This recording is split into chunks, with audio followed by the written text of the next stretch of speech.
यो देवः सर्वभूतानामात्मा ह्याराध्य एव च गुणातीतो गुणात्मा च समे नागः प्रसीदतु हृदयस्थोऽपि दूरस्थः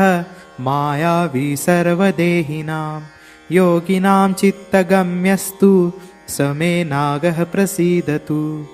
सहस्रशीर्षः सर्वात्मा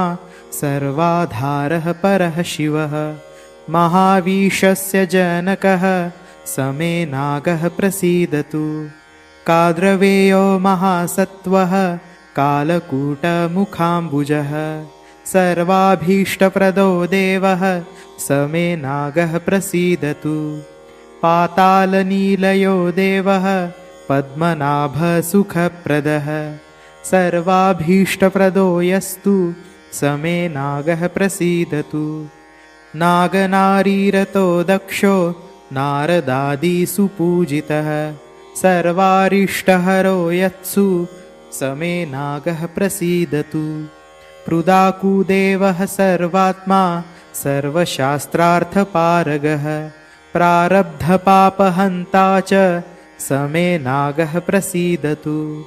लक्ष्मीपतेः सर्पयङ्कः शम्भो सर्वाङ्गभूषणः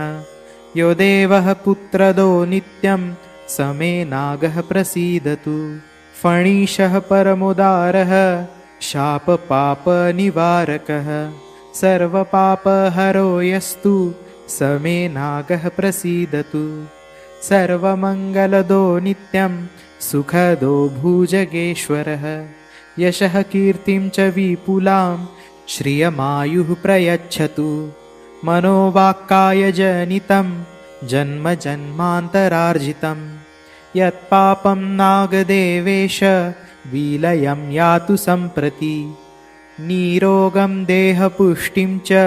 सर्ववश्यं धनागमं पशुधान्याभिवृद्धिं च यशोवृद्धिं च शाश्वतं परवाक्स्तम्भिनीं विद्यां वाग्मित्वं सूक्ष्मबुद्धितां पुत्रं वंशकरं श्रेष्ठं देहि मे भक्तवत्सल।